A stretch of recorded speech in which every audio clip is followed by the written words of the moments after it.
Untouchable, uncrushable. Untouchable, uncrushable.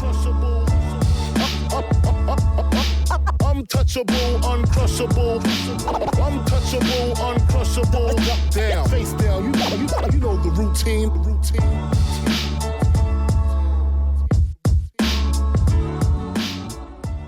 Hi, I'm Sati Gossett. Welcome to another episode of Pan and Zoom, the show where filmmakers talk about filmmaking.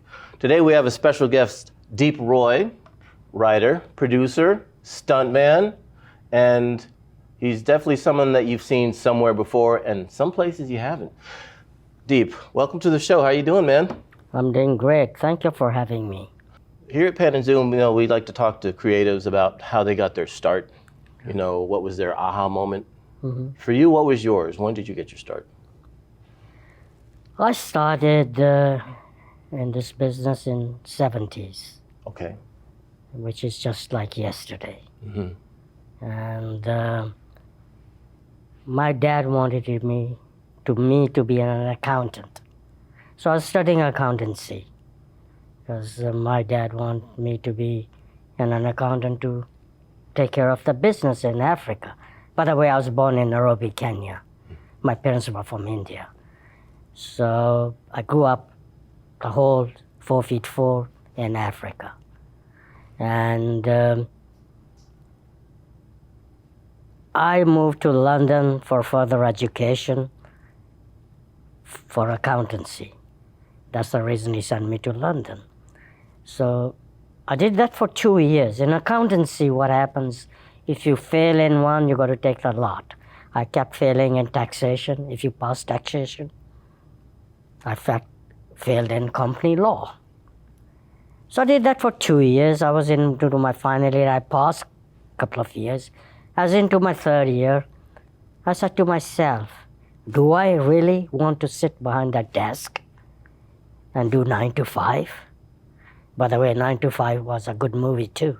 Yeah, Dolly Parton. Exactly, You know the song? So I decided to be in showbiz.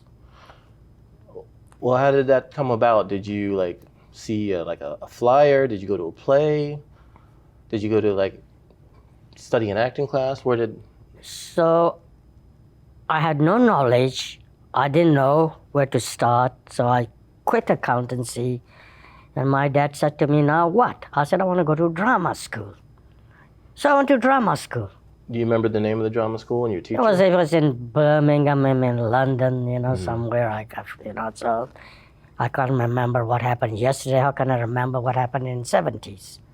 So I went to drama school for 3 months. I quit that. I said, what a waste of time. And my dad said, now what? I said, I want to be a comedian. And he said to me, it's a joke. So I started in stand-up. That's how I started, stand-up comedy. Oh, wow. In England. At that time, I'm talking about 71, 72, 73. It took me a year to get established. So I did that for 4 or 5 years. And then I met this agent sitting there, gave me this card. And he said, you want to do some TV and some movies and all that? I said, yeah, man, yeah, sure. So I put my card. I said, another one of those. So after 2 months, I said, let me call him. So I called him, and it was an old gay agency that represented people like David Frost, oh, wow. Esther Ranson. They're all big. I didn't know who they were. So I saw them, and they said to me, we'd love to work with you. I said, sure, okay. So the first thing I ever did was New Avengers with Patrick McGee and Joanna Lumley. Oh, wow. That's 1975. What was the part? I played a bad guy, Cloco, who kills people with bow and arrow. We were just talking that in the car, that you want to do a movie with bad guys. So don't forget about me. So I played a bad guy. No, you'll be the lead. Honestly, do you remember any of your stand-up jokes? Well, I can't remember. I mean, I did a lot, a lot of. You didn't have any like favorite go-to jokes that got? No, that got I the crowd? mean, it's just 70s humor is entirely different from humor now. Well, you never know. It's all cyclical. So I know. So that's how it started. Did New Avengers. Then I did the movie with Peter Sellers in '76. Pink Panther Strikes Again. oh wow. So that's how it started, and then started working with Frank Oz and Jim Henson, and did Doctor Who one season. Started doing television and movies and commercials. That's how it all started. Now talk about that relationship with Frank Oz and Jim Henson, because you played a role, a very singular role in a very popular franchise, even though it says you're uncredited. You know who I'm talking about, right? Yoda. Yes, I did, but they did give me the credit. They did give you the credit. Yes, they did. Okay. But they didn't, they did Walking Yoda, which I did the Walking Yoda. Can you talk about that experience? Exactly. That was, they were looking for someone, and they said to me, "How tall are you?" I said, "How tall do you want me to be? I could be 4'4", I could be 6'5". In my mind, I always think I'm 6'5". I say the same thing too. It's fantastic. So it's mind over body, that's what it's up. So they said to me, "Would you love you to play Walking Yoda, but you're too tall?" I said, "You make my day." You made my day. And they said, "Can you walk on knees?" I said, "I do all the time." No, I'm just kidding. So they gave me the knee pads, so I started walking on the knees, and they said, "That's perfect." That's all Walking Yoda I did. Couple of scenes, 3 or 4. And then I helped Frank Oz with the puppeteering and all that. And I was in Jabba the Hutt. I played Droopy McCall. I did Ewoks. I did second and third Star Wars. They were looking for the first one. I couldn't because I was working. I think I was doing at that time, was it Neverending Story? Or Doctor Who, something. I was working, so. Yeah, Neverending Story just was a wonderful children's film with directed by Wolfgang Peterson. Can you talk about that experience of that character and what you had to do? So first of all, at that time, when I met Wolfgang Peterson, we shot everything in Bavaria Studios in Munich. So they hired me, and at that time they had this go-kart with a snail over it. They haven't tested with anybody. The guy was operating like it's a go-kart, and I didn't have anything to hold on to it. The first time I tried, I finished. You fell off. I told them, "Start slow, please. Let me get used to this." So that's another experience that I even though I'm a stuntman, at that time I was, now I don't. And that's how that Never-Ending Story that happened. And it's a classic movie. That's the first time I worked with Wolfgang Peterson. And then I did, like with your dad, I did Enemy Mine. Yeah. Where I played Zemus. You want to talk about that experience? Be gentle. That was what happened on that was... please be gentle in your descriptions. Yeah, man, I will be. So what happened on that, I was working in Australia, doing another movie. I knew the producer. I knew both producers. And they said, "Stan wants you to go to Germany and do a movie." I said, "I haven't finished this movie, my friend." I was talking to Mike. They knew each other, the producer in Australia. I'm talking about 1984 now. Yep. And I said, "Let me finish this movie first." And he said, "No, he wants to know the answer now, sorry." So I said, "Okay, tell him yes, but on the conditions that I want this, and that." And he said, "Okay," and he said, "Plus, he's got to pay your fare from Australia to fly you." Yeah, of course. So I left that out. He said, "Make sure you get that too," which they did.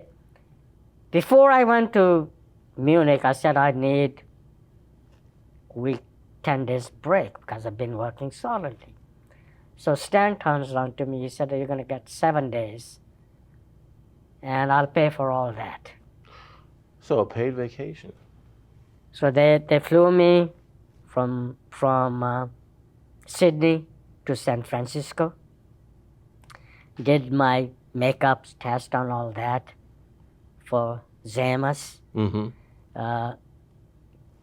gave me the driver, she was a driver driving the limo. So she gives me the envelope, a lot of cash in it. So I looked at it, I said, wow. And she said, Stan wants you to go out for dinner. I said, look, I'm on my own. So I said, would you like to join me? She said, I can't do that, I'm working. I said, but who's going to know this? She said to me, are you sure? I said, of course, I don't want to eat on my own. After all, Stan is paying. I mean, it's still work, I guess, right? Yeah. So we went to the restaurant in San Francisco. I don't know what the name. It was a top-notch place. She took me. Saw a bottle of champagne. Don't carry on. I said, if we can understand, let him pay.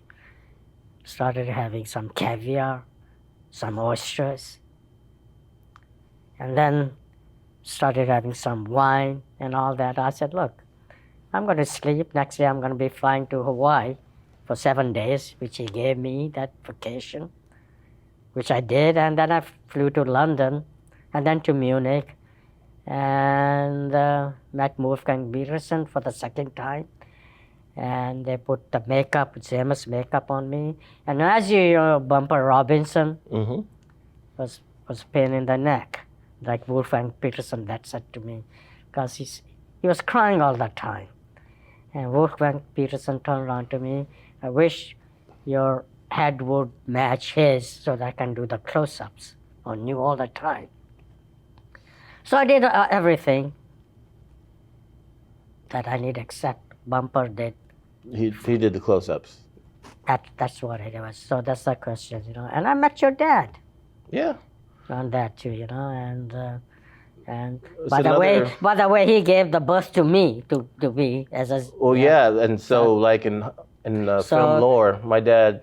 So we might be brothers, to be honest. Exactly, you know, it's not only your dad, it's my dad too now. You know, there you go. See, right, live and direct on Pan and Zoom, we discover we're bros. Look at that. There you go. What do you know? Well, you know, man. So you got to tell that to Luke. Well, he's got to redo all his taxes now, so. Is he? Yeah, because he's got to claim you.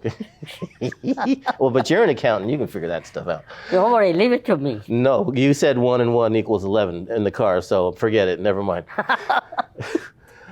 So, you know, as far as craft, as far as acting, you know, you said you've done stunt work, you know, and you've done puppetry. How much of yourself goes into, you know, like doing puppets and breathing life into characters versus like, does the director tell you what to do, or do you kind of come up with your own stuff, or is there a conversation? Well, there's a conversation before that. You know, when I did puppeteering, you know, I'm talking about 70s and 80s. You know, when they say camera right, that means camera left on the monitor. Things have changed a lot, you know. And plus, you had the earpiece. You know, listening to, you know, the director, and the instructions are coming, and you're up there, and you're looking at the monitor. You do all that, you know, and you make sure when you talk, that matches. Eyeline, that matches that. Yeah. So, and that's the beauty of the puppeteering is. That's what it is. So, and I learned a lot from the masters, Jim Henson, Frank Oz. What stays with you from them as far as doing your work in later projects? Like, what did they teach you, you feel? Well, I mean, I worked with them a few times. You know, they said to me the puppeteering is all about timing. You know, your hand motion and your lips should sync. And that's what I learned from them. And you know, so that's puppeteering is all about. And plus, I worked on the movie, jog my memory, Skagsis. What's the name of the movie? Oh, Dark Crystal. There you go. You were a Skagsi? Yes. And Which one? I did like one of the Skeksis. There was, each, we had a team of 3. There's a team of Skeksis. Yes. One Skeksis. Were you the Alpha Skeksy? I can't even, I can't recall. So what we had was a team of 3 each Skeksis. Mm-hmm. That would do the puppeteering, move all that, the hands, the eyes, all that, and walking and all that. So that was Dark Crystal who did that, the Skeksis. And I turned down Labyrinth. Did you? Do you regret that? No, I've turned a lot of stuff down. The reason I turned that, I needed a break. And I come to LA, this is 1985. Somebody was looking, and I helped them doing stunt work on Poltergeist. Oh, can you recall the stunts you did on Poltergeist? But they were looking for a girl, Okay. and they said I met Brian, who was the director. I worked with him before in London. Mm-hmm. So he said the stunt coordinator takes to me the director. So I met the director, and he goes, "Deep, what are you doing here?" It's Brian. I said, "Oh my God, Brian, it's a small world." And he said, "I know." And I said, "I come to help you." He said, "Glad you have. We've been searching. He said, "You're a bit dark, but we'll lighten you up." Which they did, because I stunt double the girl. The blonde girl. Yes. And they put the blonde wig on me. See? Wait, was it 2? A part 2 or 1? Part 2. Oh, the one with the creepy old man. There you go. Wow. You know your stuff. Yeah, I do. I have a lot of useless information in my head. What Here do you on mean? Pan and Zoom. Yeah. Useful. Yes. That too. So that's how that happened. I turned, and they didn't like when I turned Labyrinth down. I worked on Poltergeist 2. Okay. And after that, things started happening in LA. From stunt work, I did a lot of movies, quite a lot, And then I turned down a movie that shot in New Zealand. What's the name of the movie? Well, the biggest one was Lord of the Rings. There you go. See, my memory was all. I turned Lord Well, of there's not that many movies to shoot in. I met New Peter Zealand. Jackson, Okay. and they wanted me to do Lord of the Rings. Who they want you to play? I don't know, doubling or all that. They had a character to play as well. So I said, "Is it going to be a SAG deal?" They said, "No." I said, "No, thank you." My agent was mad at me. He said, "How can you turn that cut of money down?" I said, "It's not about money. I would be spending 18 months there." Because they shot all 3 back to back, if I remember right. I said, they said 18 months, it could be 2-3 years. Now I'm talking about 2000, 2001. Mm-hmm. I'm glad I did that. Otherwise, I wouldn't have met Tim Burton. Right. Talk about that relationship. Well, not only that, I always wanted to work with Ron Howard. Okay. I did The Grinch Who Stole Christmas. Mhm. That was done in 2001. With Jim Carrey? With Jim Carrey. Yes. I wanted to work with him. How was that working with Jim Carrey? Was great, but Jim had his own, he was a pretty, you know what they call, I don't want to say any words. I don't want to say anything bad about anyone. Well, it's kind of too late. It's like... I know it's too late, but then I know. So it was great to work. It was great to work with them, and that was The Grinch Who Stole Christmas. And then Rick called me, Rick Baker. Yes, the great Rick Baker, the makeup The great artist. Rick Baker. Yes. He said, "I want you to meet someone." I said, "Who?" He said, "You come here." Mm-hmm. So I went, and I met Tim. Okay. And Tim said, "I don't want to work with kids." And Rick said, "This is your answer." He will do, because I worked with him on Apes before, which I did Hugh Hudson movie called Greystoke. That's right, Greystoke with Chris Lambert and Ian Holmes. That's right, you're one of the gorillas. Yes. That's right. It's one of, yes, he did that, Jim. And Rick was looking for me also on Gorillas in the Mist. I couldn't do that. He got mad at me. I said, dude, I'm busy. You're in demand. There's only one Deep, and he's right here. Thank you. And I met Tim, and I got into Planet of the Apes. So while we were doing Planet of the Apes, the shooting schedule got mixed. I told them I'm doing X-Files as well. And they said, no problem, don't worry about that. That's a day, night shoot, it doesn't matter.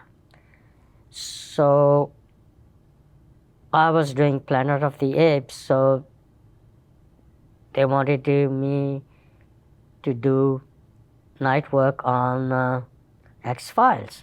So the schedules got mixed up. There's conflicting schedules, yeah. Yes, so Richard Zanuck, God bless Richard Zanuck, comes to me, he said, Deep, what are we going to do now? I turned on to him and I said, no worries, I'll do both. I said, I'll work at nighttime, I'll come and do Planet of the Apes during daytime.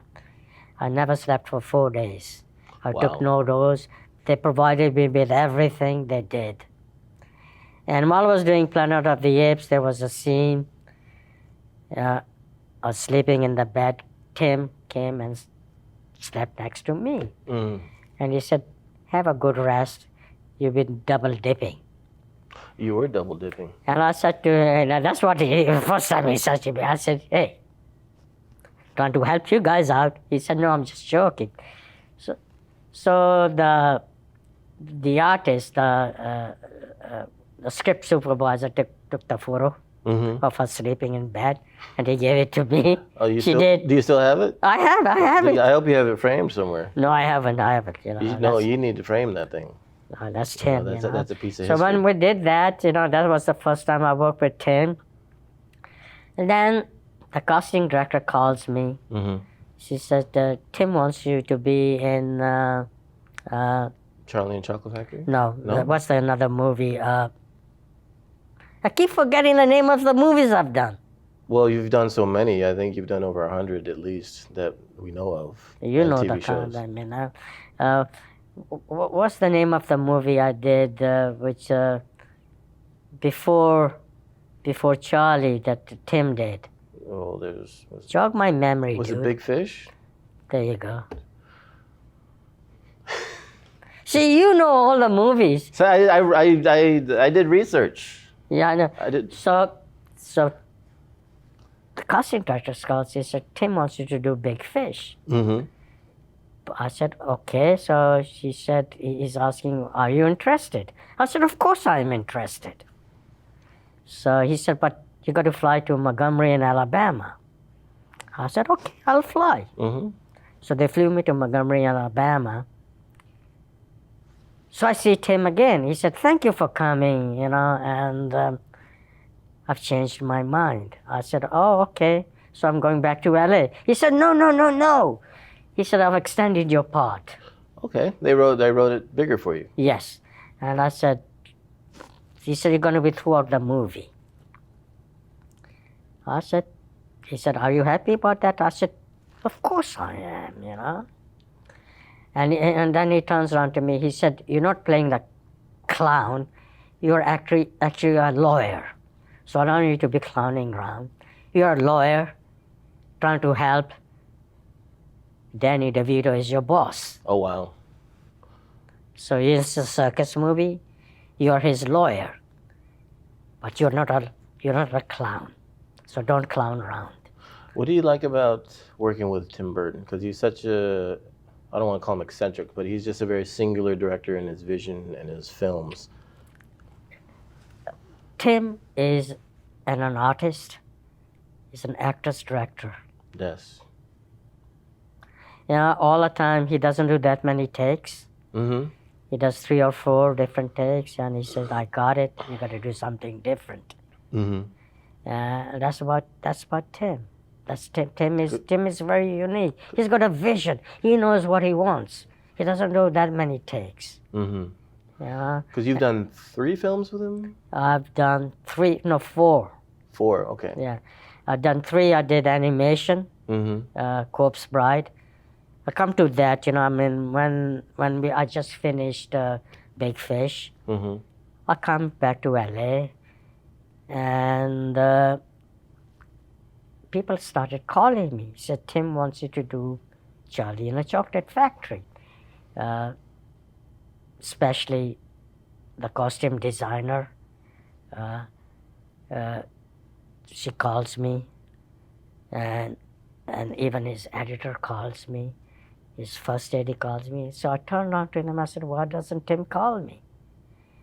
And he said, he's scared in case you say no to him. Really? Wow. And I was going, oh my God. So, and I met him in Santa Monica. Mm-hmm. He just finished Big Fish. He's just finished editing. He was flying back to London. And I'm talking about 2003 now. That's around about May.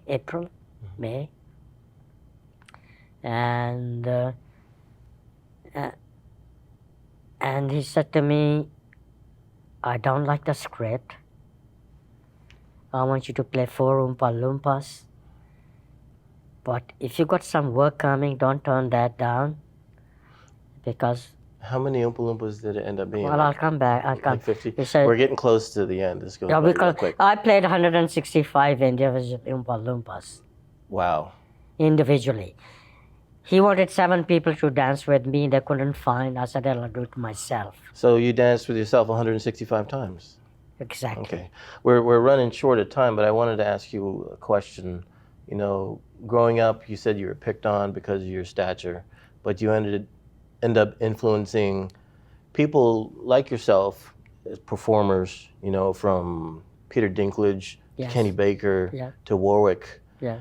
And you carved this niche for yourself and become this, I just want to say, a global icon in a sense, because everyone knows Deep Roy. You're Deep Roy, and they see you in your work. For people starting out with the same things that you had to deal with, what would you tell them? All I can say is, if you got that passion, that desire inside you, follow your dreams. If I can do it, everyone can do it.